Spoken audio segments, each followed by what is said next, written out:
साधू बोध झाला नुरोनिया ठेला, ठाई सबुराला अनुभवे. कापुराची वाती उजळली ज्योती, ठाईच समाप्ती झाली जैशी. मोक्षरेखे आला भाग्य विनटला, साधूचा अंकिला हरिभक्त.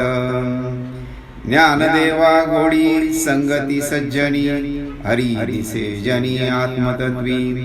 हरिमुखे म्हणा हरिमुखे म्हणा, पुण्याची गणना कोण करी. आता आपलं म्हणणं मांडण्या अगोदर सद्गुरूंचं जे शुद्ध श्रवण आहे, कारण बोलताना माझ्याकडून काही इकडे तिकडे त्रुटी चुका होऊ शकतात, म्हणून शुद्ध श्रवण ऐकलं म्हणजे आपला तुमचाही अभ्यास चांगला होईल आणि मलाही एक बोलण्यासाठी बळ निर्माण होईल.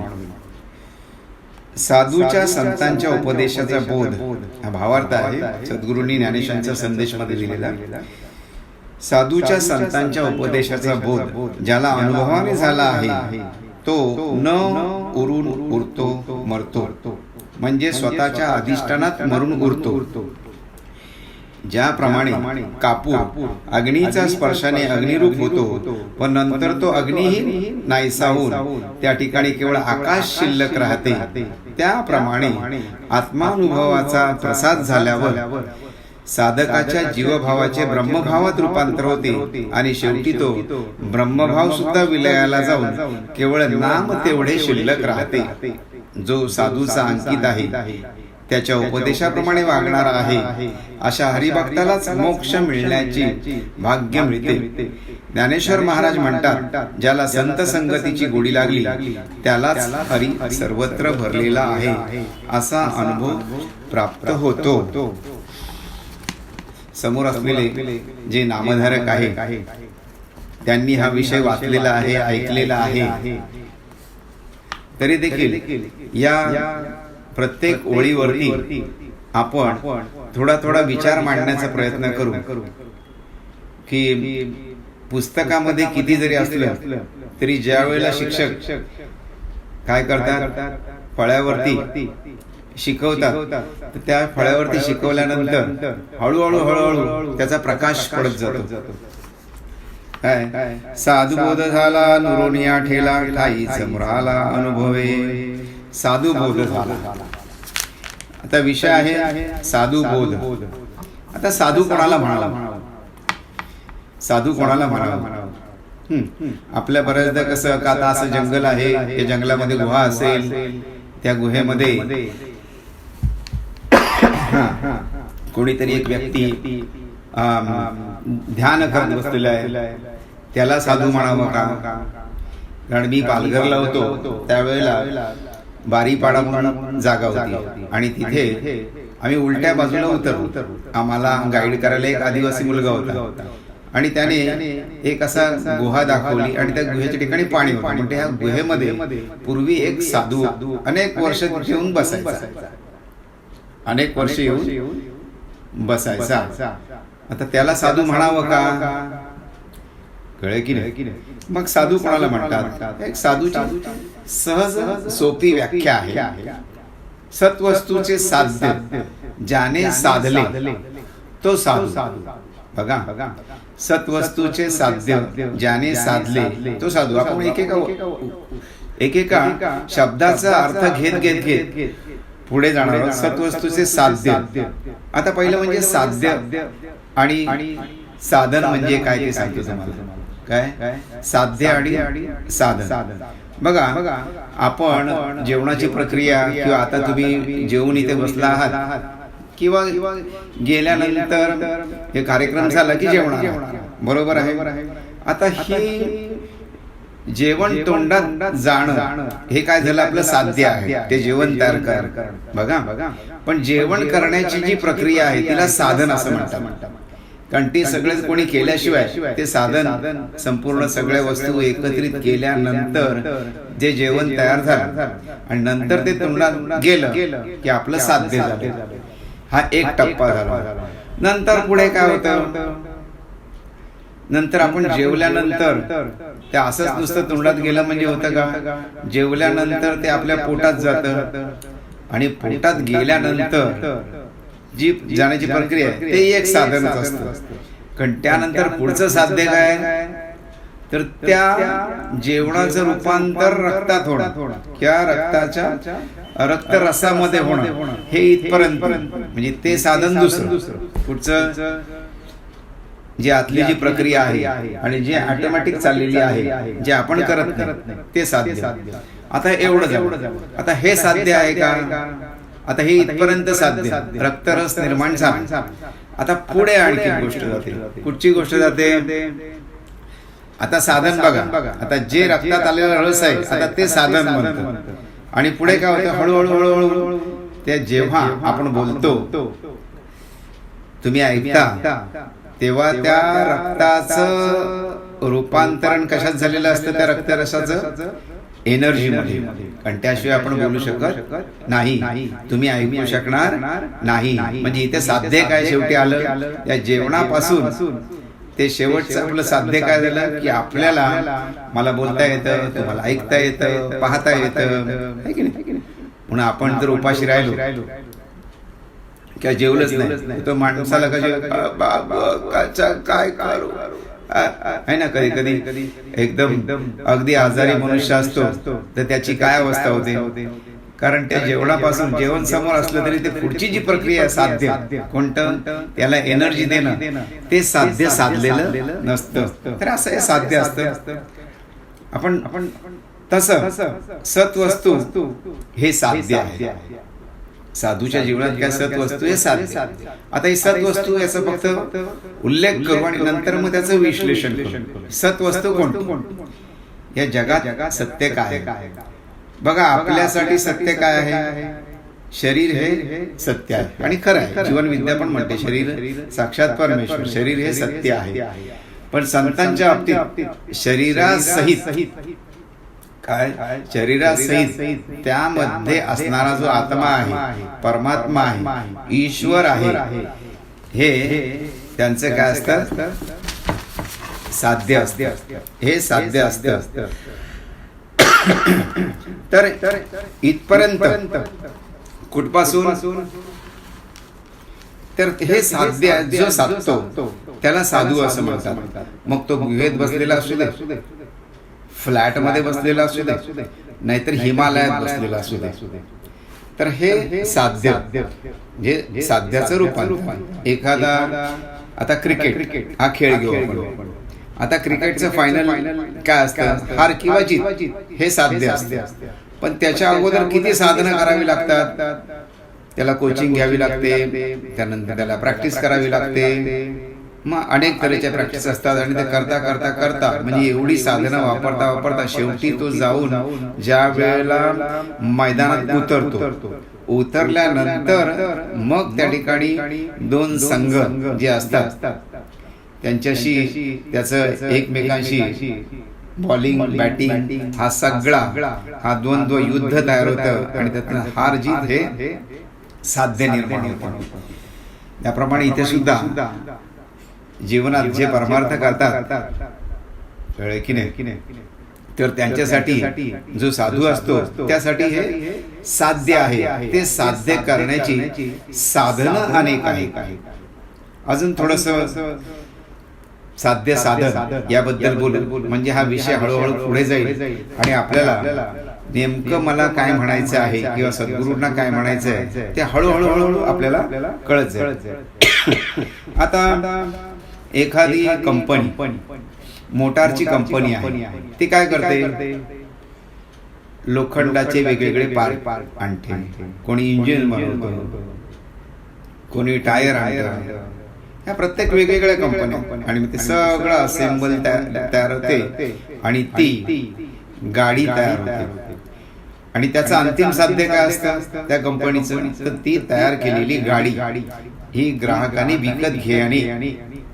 ती विकतच घेतली नाही तर साध्य त्याचं साधलं गेलं नाही. म्हणजे त्याने जी काही गुंतवणूक केलेली, साधनं केलेले, त्याची किंमत शून्य होईल. म्हणजे त्यांनी काय केली? प्रक्रिया केली संपूर्ण असेंब्ली इकडून तिकडून सगळं मागवलं. प्रत्येक क्षेत्रात तसंच आहे. तर हे झालं त्या कंपनीचं साध्य. एकदा विक्री झाली का त्याचं साध्य आणि त्यातून मिळणारं समाधान त्याला मिळालं. आता ग्राहकाचं म्हणजे आपण गाडी घेतो, समजा ती टू व्हीलर असेल.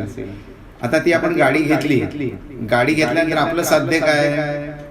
आपल्याला ज्या कुठे गावाला जायचंय, डेस्टिनेशनला जायचं आहे, तर त्या डेस्टिनेशनला किंवा गावाला पोचलो की आपलं ते साध्य साधलं की तिथपर्यंत त्या गाडीची आपल्याला उपयोग झाला. म्हणजे आपलं साधन काय झालं? ती गाडी चालवली आपण आणि त्या साधनाने आपण तिथपर्यंत पोहोचलो. बरं, पुढे गेल्यानंतर तिथे गेल्यानंतर काय त्या गावात काय आपण तसंच राहणार आहोत का? आता होळी आहे. आता होळी तुम्ही गाडीने आपल्या होळीसाठी गाडीने गेला. आता गेल्यानंतर मग आता काय गाडी तिथपर्यंत येणार का? आता आनंद कोणता? त्या होळीभोवती फिरणं, एकमेकांशी बोलणं, हे साध्य असते. आता काय झालं? ती गाडी आणली इथपर्यंत, ते झालं साधन. आता पुढे साध्य काय करायचं? जो आनंद लुटायचा आहे एकमेकांशी, ते झालं, ते काय आहे? ते साध्य.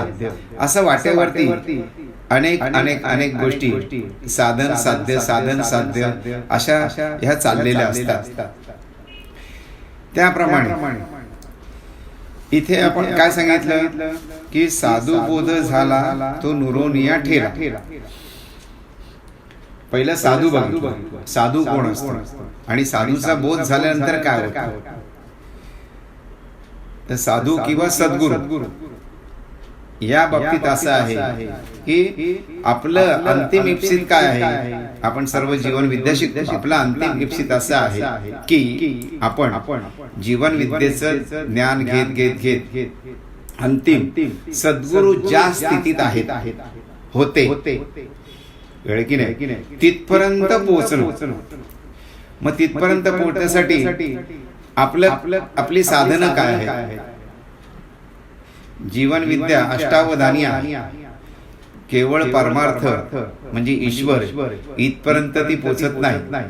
तर आपल्याला पहिलं काय की पहिल्या प्रथम एक एक एक एक एक एक गोष्टी आपल्यामध्ये आपल्या आता सुरुवातीला साध्य काय असतं ते सांगते.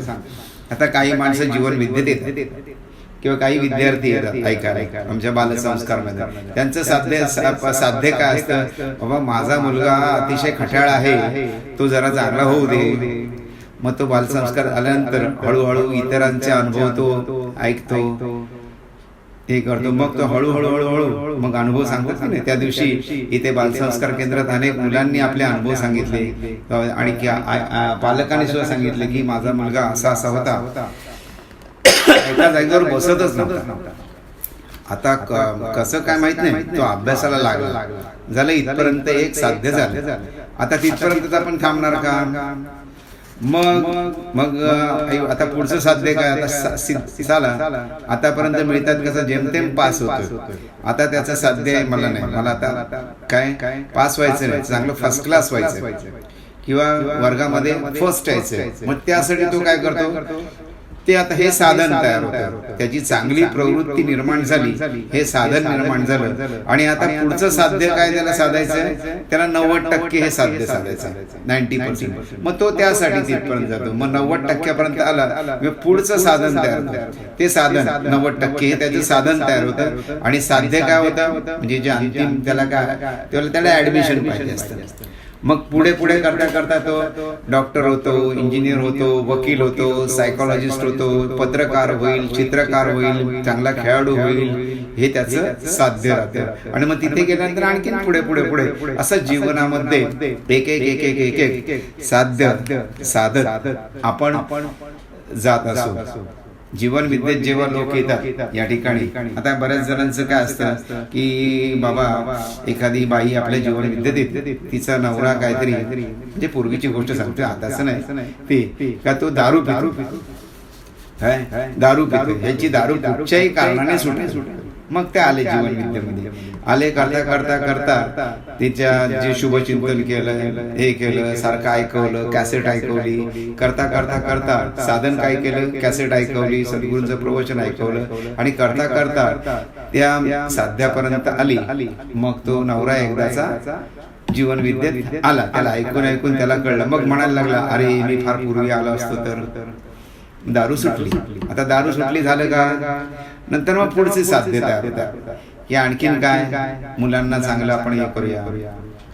हा, असं करता करता शेवटी पुढे आणखीन त्याचं साध्य जी आहे दिवसे दिवस ही वेगवेगळी असतात. जसं म्हणून नामधारक समोर जे असतात त्यांची वेगवेगळ्या तऱ्हेची साध्य असतात. आता या ठिकाणी जे ज्ञानेश्वरांनी साध्य सांगितलेले, साधू बोध झाला तो नुरुनिया ठेला, हे अंतिम साध्याबद्दल बोललेलं आहे. एवढी अंतिम साध्याची उडी आपल्या सर्वांना लगेच घेता येत नाही. का? कारण त्यासाठी लागते ती काय लागते, ज्ञानदेव गोडी संगती सज्जनी, संगती सज्जनांची संगत लागते. आपला हा जो कार्यक्रम आहे तो काय की सज्जनांची संगती मिळणे. मला सुद्धा तुमची संगती मिळते म्हणजे सज्जनांची संगती मिळते. मला तुमची, तुम्हाला माझी, ही जी संगती आहे.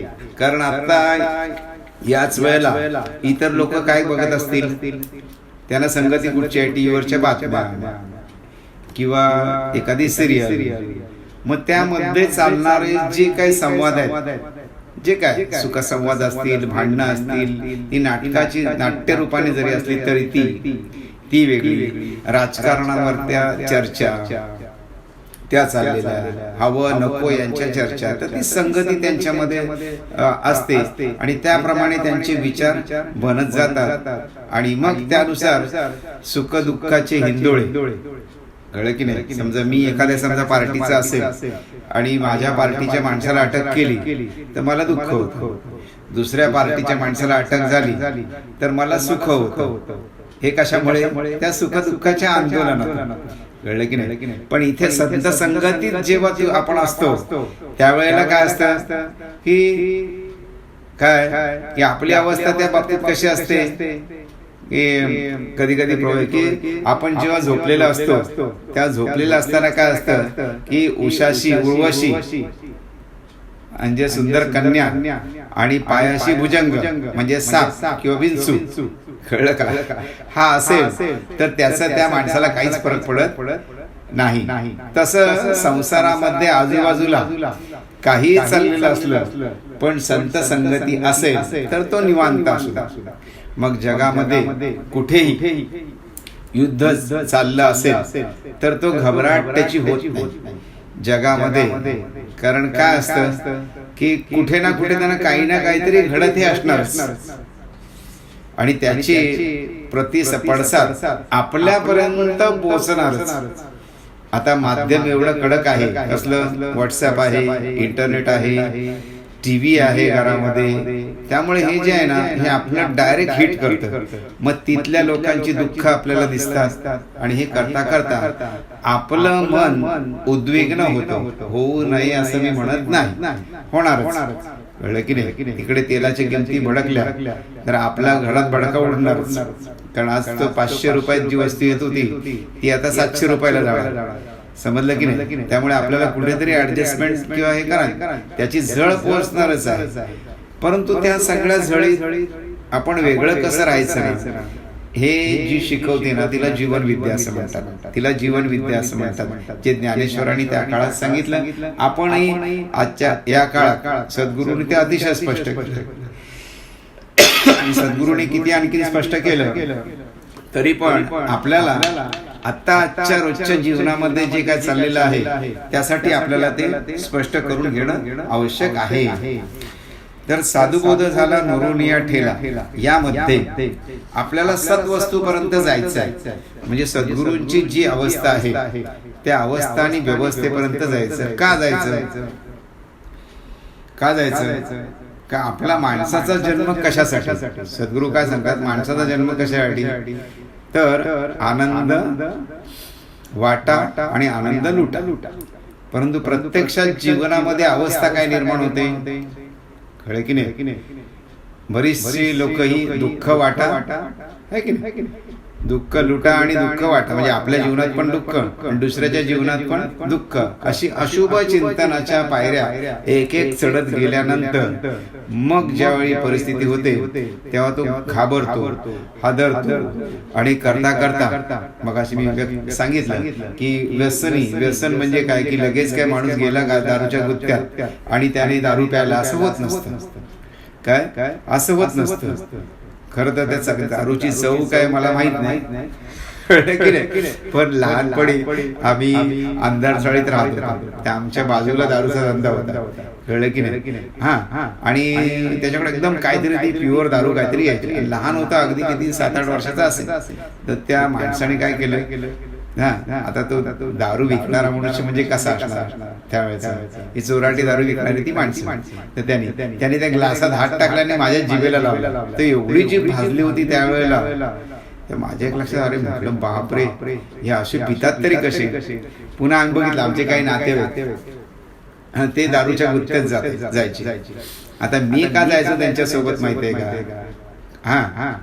आमचे काकाच होते, ते जायचे मला घेऊन जायचे. तर तिथे नद्यात ते चणे असायचे, ते काय ते भिजलेले चणे, आणि ते खायला जायचं मस्त पैकी, कळलं की नाही. आणि त्या माणसांच्या आम्ही लहान म्हणजे किती आता 5-6-7-8 वर्षाचा असणार त्यावेळेला, ते त्यांची तोंड बघण्यासारखी होती. ते दारू पिताना अशी तोंड त्यांची असायची, म्हटलं काय करतात का, काय होतं काय. आणि प्यायल्यानंतर थोड्या वेळाने जी त्यांची अवस्था व्हायची, ती अवस्था म्हणजे बघण्यासारखी, म्हणजे तो पूर्वीचा माणूस राहायचाच नाही, कळलं की नाही, समजलं की नाही. पूर्वीचा माणूस आता अर्थात हे काय गावोगाव असतं किंवा जिकडे तिकडे असतं. ते दारू पिणं हा जो आहे हा प्रकार, आता हे त्यांना हे काय घडलं, तो काय लहानपणीच गेला का तिथे. आता काही ठिकाणी मी बघितलं ना, लग्नामध्ये विशिष्ट जमातीची लोक देवा, त्यांच्या ठिकाणी ना काय होतं की लग्नामध्ये दारू नसेल, कसलं लग्न, दारू नसेल तर काय ते काय लग्नाला काय अर्थ नाही. त्यामुळे तो दारूचा पिंप आणि त्याचे विशिष्ट पैसे हे अगदी कर्ज काढून लोकांना पाहायचे. का, कारण अगोदर यांनी प्यायलेली आहे दुसऱ्याची, आणि आता नाही दिली तर काय होईल, जे आपला मान ढळेल की नाही, म्हणून ती. आणि अशा वेळेला मी आणखीनही बघितलं की आपल्या आता आई वडील काय मुलांना दारू पाजत, पण खटनट असतात गावातच, कळलं की नाही, चमच्याने पाजतात त्याला, घे पी. आणि त्याला वाटतं आपला दादा जो आपल्याला ओरडतो, त्याचा गावात दरार आहे, तो जर दारू पितो तर मी पाहिलं म्हणजे ती प्रतिष्ठा आहे. आणि तो सुद्धा तेच काम करायला लागतो. म्हणजे बघा इथे काय झालं, संगतीने हे सगळ्या गोष्टी घडल्या. काय संगतीने, म्हणून संत संगती सतत टिकवणं, टिकवता आली आपल्या मुलांच्या बाबतीत, आपल्या बाबतीत, इतरांना सुद्धा आपल्या सोबत आणून, तर या गोष्टीचा आपल्या गावालाच राहणार. ह्या गोष्टी जे जगात किती सद्गुरू नेहमी म्हणायचे की बाहेर थंडी पडली तर आपण काय करतो, अख्ख्या जगाला आवरण घालू शकत नाही. मग आपण आपल्याला आपली बंडी म्हणजे आपला स्वेटर घालून राहावं, फार तर आपल्याकडे आहे ते दुसऱ्याला द्यावं. आता आम्ही तेच काम करतोय, जीवन विद्या मिशन. काय की बाहेर किती दुःखाचा सागर आहे.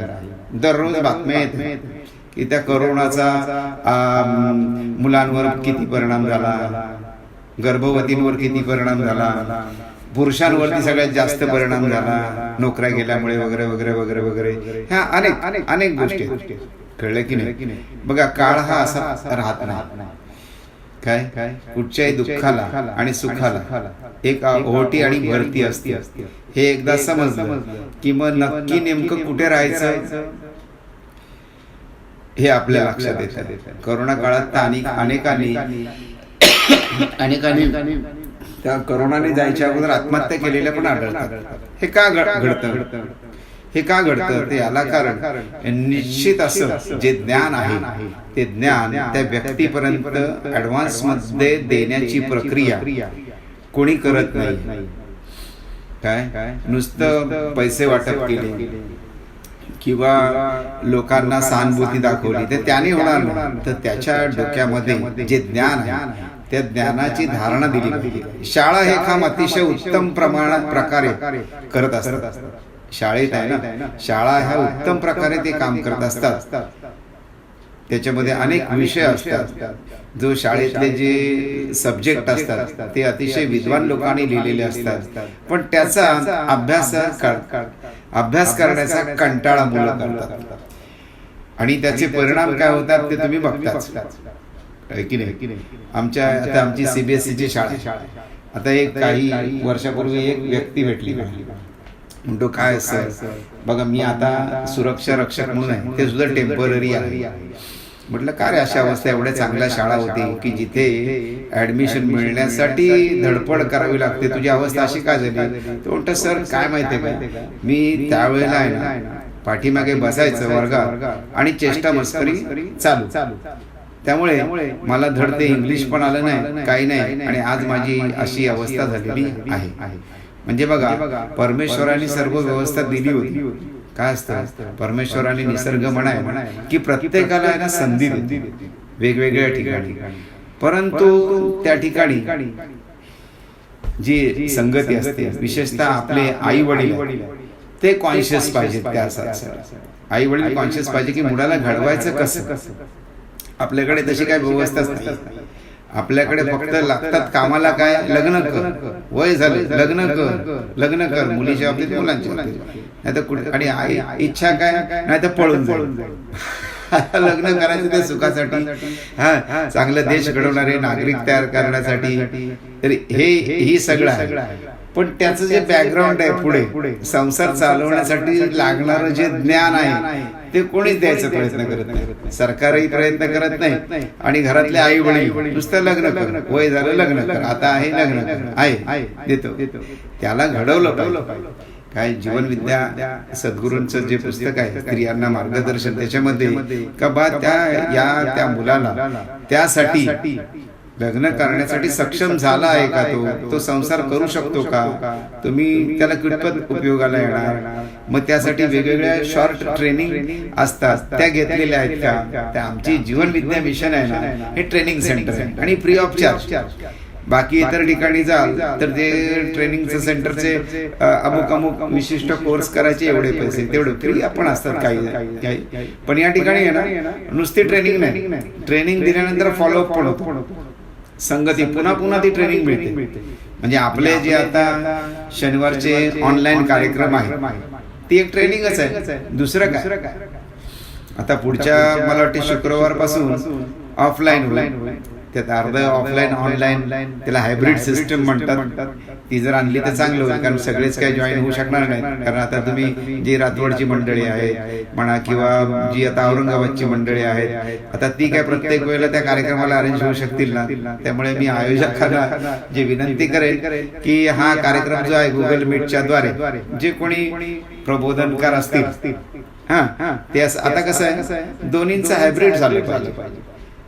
काय हायब्रिड झालं पाहिजे की तिथून आणि इथून, आणि मग त्यामुळे जे ज्ञान निर्माण होतं ते ज्ञान त्याला काय करेल, त्याला व्यसनापासून दूर ठेवेल, त्याला चांगली संगती देईल. नाहीतर त्या बातम्या ऐकून स्वतःचंही डोकं आउट आणि दुसऱ्याचे ऐकू नये असं नाही. जगाची माहिती माणसाला असावी, समजलं की नाही. त्यानुसार आपण कुठे आहोत, काय आहोत हे आपल्याला समजून येतं.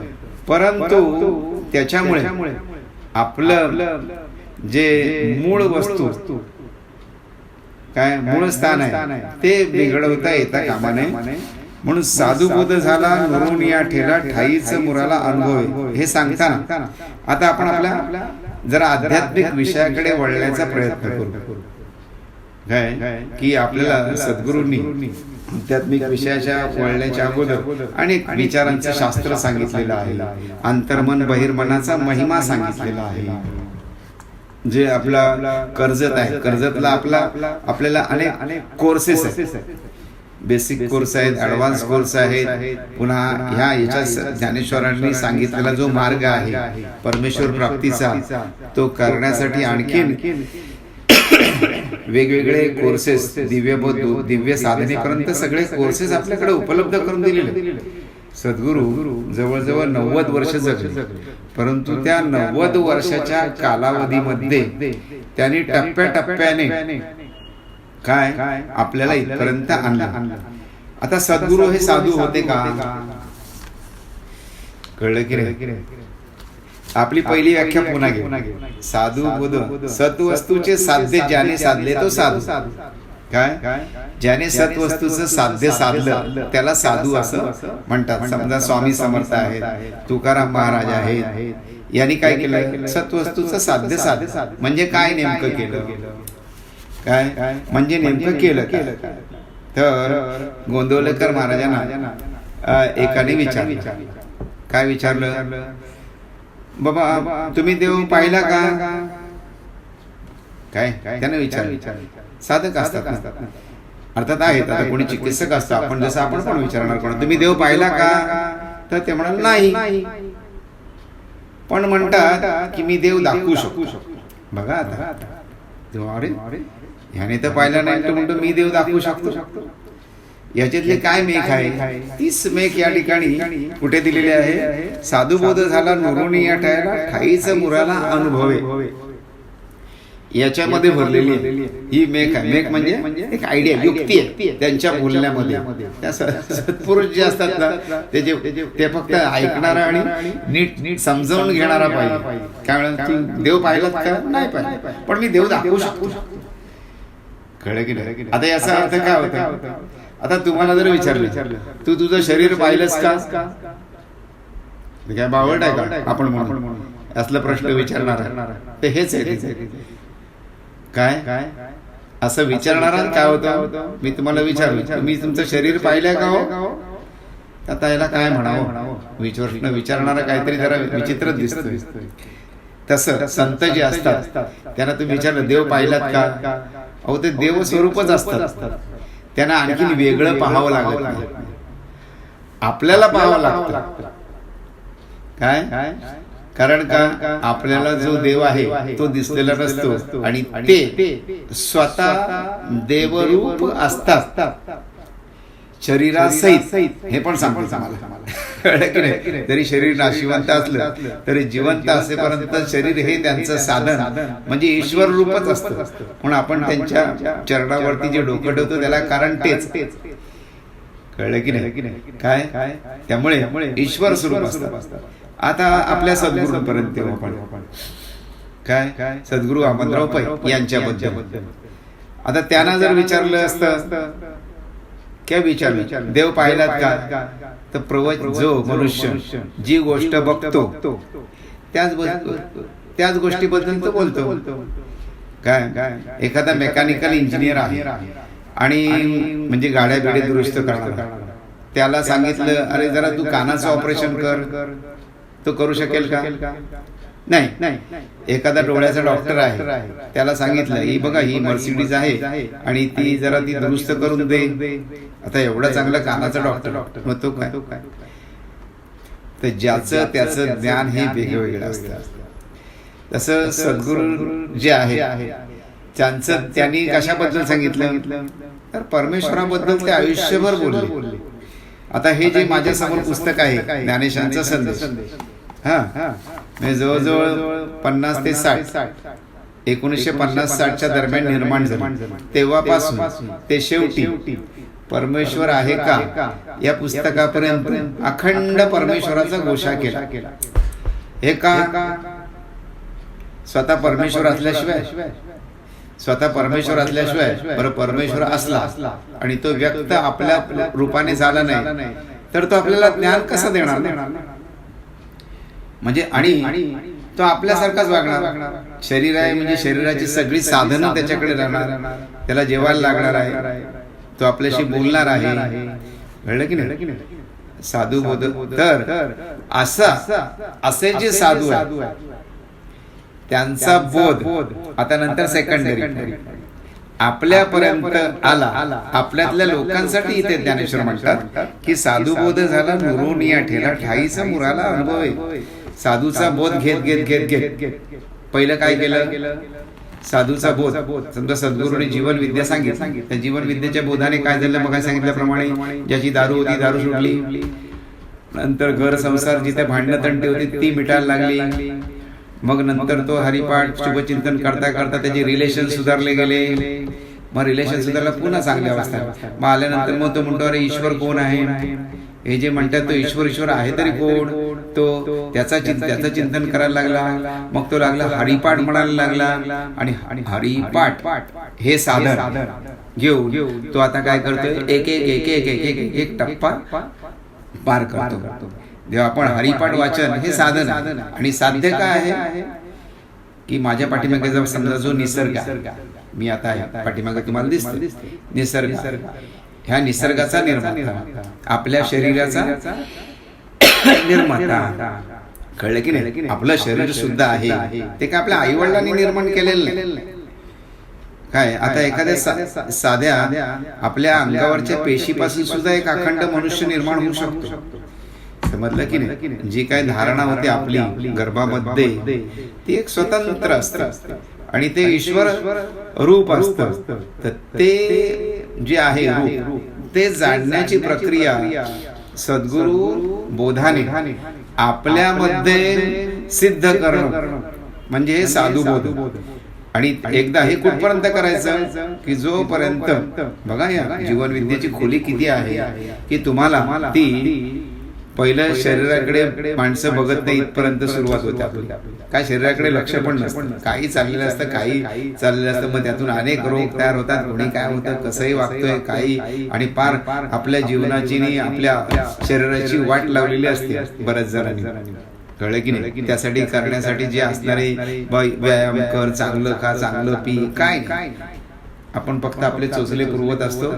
जिभेचे किंवा कसले करू नये असं म्हणत नाही, परंतु या सगळ्या गोष्टीमध्ये त्या शरीराची किती वाट लागते हे लोकांना माहित नाही. म्हणून मोठ्या मोठ्या देशांमध्ये जी लोकांना ओबेसिटी म्हणा, डायबिटीस म्हणा किंवा अनेक तऱ्हेचे जे रोग लागतात, त्याला कारण काय? त्याला कारण मन हे कारण आहे.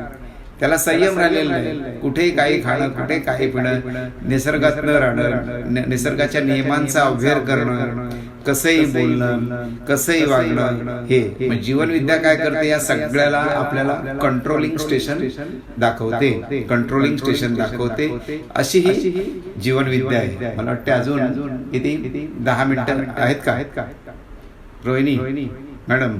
किती वेळ बोलू शकतो आणखी? बोलू हा, मी 9 वाजता संपवत चालेल ना? हा, नाही तर मग विषय अर्धवट राहतो. तर आता बघा, साध्य आणि साधन याचा आपण विचार करतोय सुरुवातीपासून की नाही.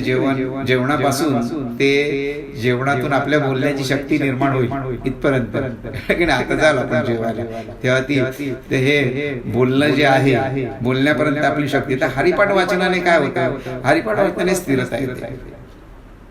दुसरं असं त्या दिवशी आपले काय ते गोसावी आपले त्यांच्याकडे घरी उपासना यज्ञ होता आणि मग त्यावेळेला आपले कदम काका पण आले होते.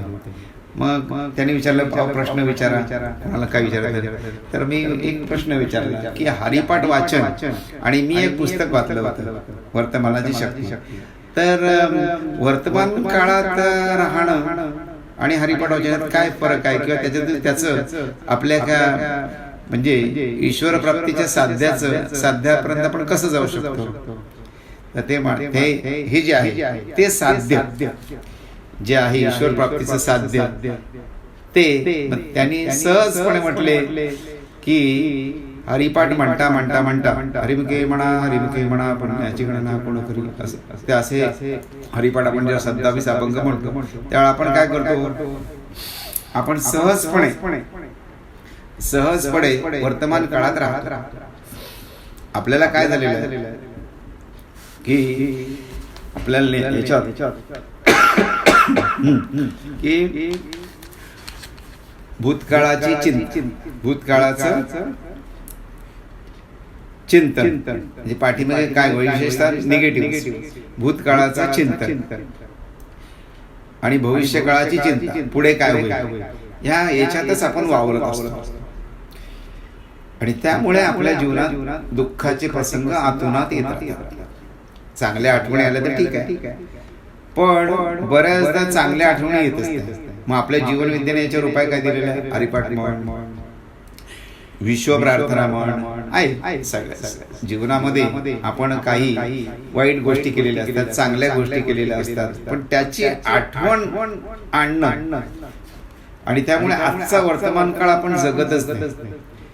म्हणजे आता मी तुमच्या समोर आहे, हा वर्तमान काळ, हा खरा काळ आहे जगण्याचा. तुम्ही समोर आहात माझ्या, हा खरा जगण्याचा काळ आहे.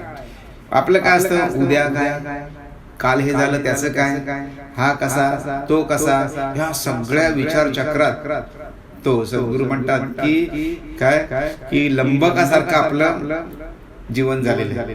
तो वर्तमान काळात स्थिरच राहत नाही, भूतकाळात जातो नाही तर भविष्य काळात. त्यामुळे आजचा वर्तमान काळ आपण काय करतो, विसरून जातो. याच आमची चर्चा झाली त्या वर्तमान काळात राहिलं जो स्थिर राहतो, ती सवय लावावी लागते. ती सवय संत संगतीने निर्माण होते. त्यामुळे हरिपाठातून काय होतं, आपण वर्तमान काळात राहतो. हरिपाठ म्हणता म्हणता काय होतं, तो मनुष्य स्थिर होतो. म्हणून हरिपाठ म्हणून झालं किंवा तुम्ही असं कार्यक्रम अटेंड केला की बरं वाटतं. मग पुन्हा तिथून गेलं की पुन्हा आपल्या व्यापात तयार. मग मी त्यांना पुन्हा प्रश्न विचारला, हे असं किती वेळ राहायचं हे हरिपाठ, असं हरिपाठासारखं? ते म्हणतात काही नाही, तुम्हाला साध्य जर साधायचं असेल तर तुम्हाला सततच करायला लागेल ही प्रक्रिया. आणि त्यासाठी काय, संत संगतीची गरज आहे. पण हरिपाठ वाचनातून आपल्याला काय होईल, हे जे ज्ञानेश्वर महाराज सांगतात की साधुबोध झाला नुरुनिया ठेवला ठाईचा मुराला अनुभव. मुराला तो नंतरच, पण तोपर्यंत त्या साधूचा बोध निदान आकलन होणे इतपत क्षमता आपल्यामध्ये. आणि सोपं आहे परमार्थ, तसं काय कठीण नाही. कठीण काय माहितीये का, आपण लक्ष देतो. जसं आम्ही वर्गातल्या विद्यार्थ्यांना सांगतो, सगळे असतात ज्याला 90% मिळतात, जो दुसरा आहे तो नापास होतो किंवा तो आता ऑनलाईन क्लास अटेंडच करत नव्हता. आता त्याच्या बाबतीत काय बोलावं आपण, कळे की नाही? त्यामुळे अभ्यास असतो सोपा, परंतु तो करण्यासाठी जो वेळ द्यावा लागतो. कारण आपले चॉईस वेगळे असतात. काय असतं, वयानुसार त्या चॉईस बदलत जाते. इथे गाणं काहीतरी, बालपणी खेळी रमलो, तारुण्य नाचले, वृद्धपणी देई देवा तुझा संग, हे कळलं की नाही? पण जीवन विद्येत आलात ना तर बालपण पण चांगलं जातं, तरुणपण पण चांगलं जातं, आणि म्हातारपण तर काय एकदम मजेतच जगतो. कळलं की नाही? आता सारंग काकीने विठ्ठल मंत्र दिला सद्गुरु, आणि जीवनात आनंद. कळलं की नाही? अर्थात हे त्यांनी आनंद अगोदरपासून घेतलेले.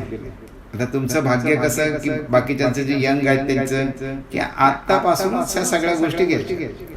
वृद्धपणी काय असतं, ती पलीकडची आस लागलेली असते. त्यामुळे तो आपोआपच, ज्याला वय झालं तो आपोआपच परमार्थाकडे थोडं सरकतो. अर्थात एवढं शक्य नसतं, पण बऱ्याचदा त्याची म्हणजे तो वळतोच.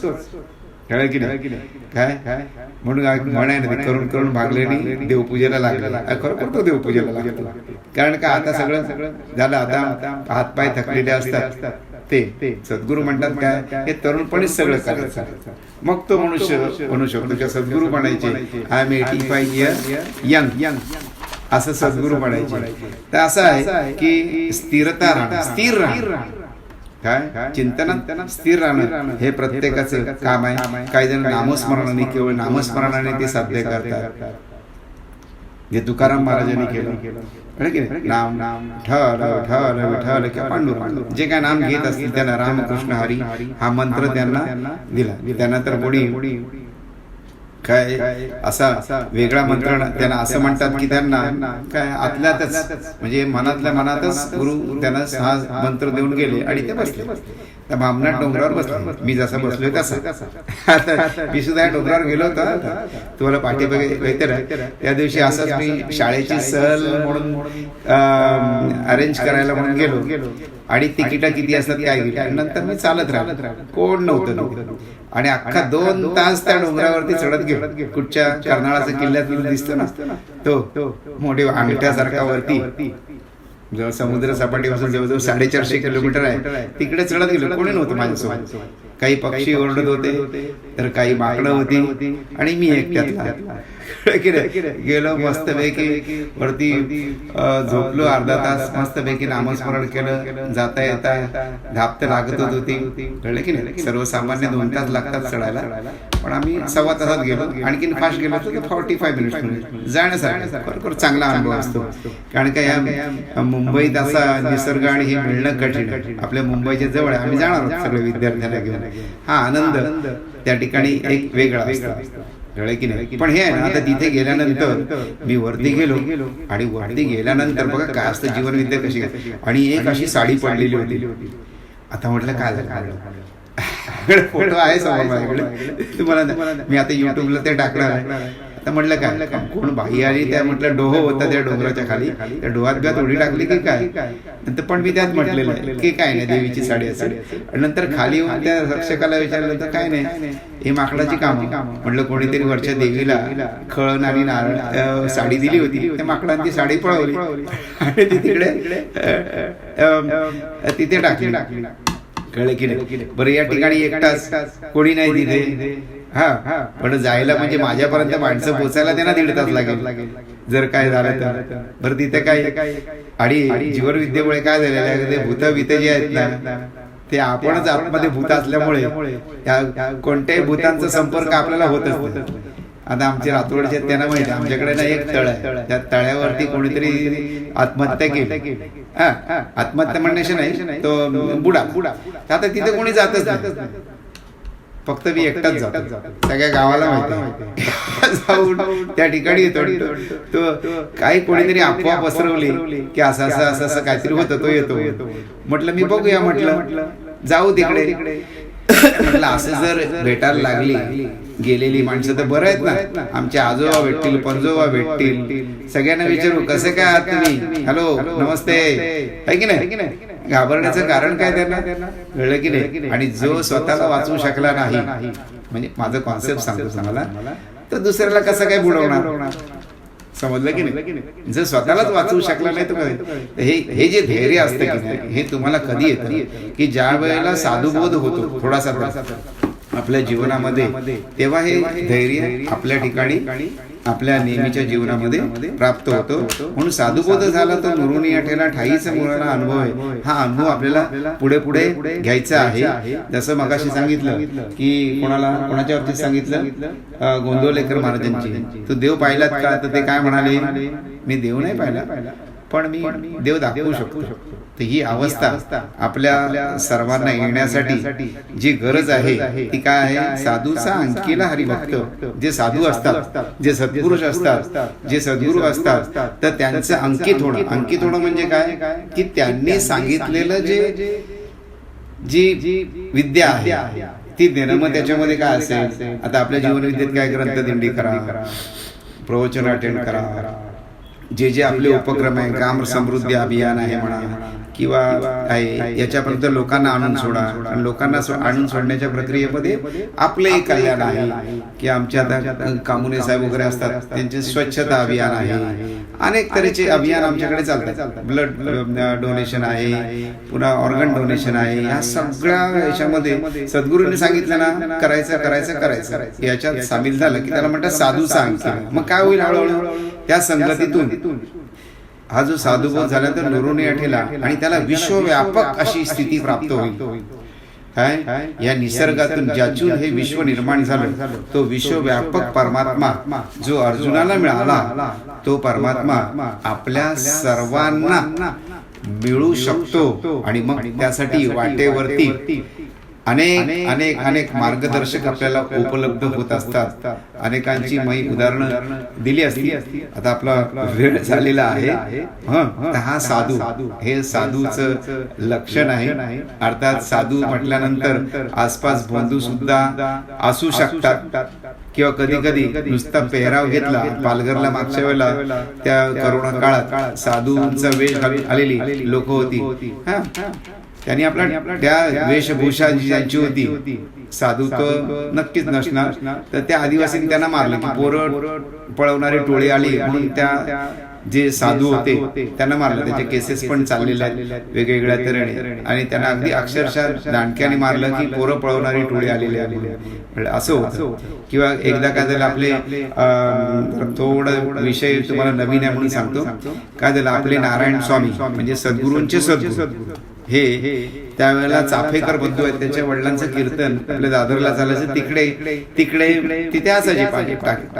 आणि नंतर चाफेकर बंधूंनी तुम्हाला माहिती आहे रँडचा वध केला. त्यानंतर आता हे यांना काही माहित असते त्याबद्दल, आणि हे जंगलामध्ये ईश्वर मिळावा म्हणून साधू अवस्थेत होते, म्हणजे तप करत होते. इंग्रजांनी त्यांना नेलं पकडून त्यावेळेला, काय पकडून नेलं आणि काय आता काय केलं असेल. पण नंतर त्यांच्या लक्षात आलं हा काय त्या कामाचा दिसत नाही, आणि दिलं. अर्थात हे त्यात थोडंसं काम करत होते स्वातंत्र्य चळवळीच्या संदर्भात.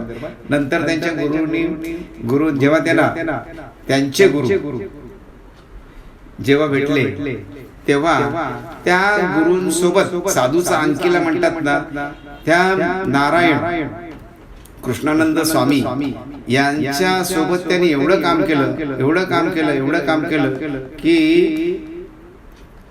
ते गुरु असं म्हणतात, त्यांच्या चरित्रात लिहिलेलं आहे नारायण महाराजांच्या, की नुसतं ना म्हटलं त्यांच्या गुरुनी तर नारायण हजर, गुरुच्या सेवेला नारायण हजर. ते ह्याला म्हणतात अंकित होणे. काय साधूचा अंकिल हरिभक्त, आणि अशाला ईश्वर साक्षात्कार न झाला तर नवलच. कळलं की नाही. आणि अशा एका मोठ्या सत्पुरुषाचे गुरु म्हणजे आपले शिष्य म्हणजे आपले सद्गुरू वामनराव पै, आणि त्यांची शिष्य मंडळी म्हणजे आपण सर्व. कळलं की नाही. त्यामुळे आपण सुद्धा तिथपर्यंत ही झेप घेणं हे आपलं प्रत्येकाचं काम आहे.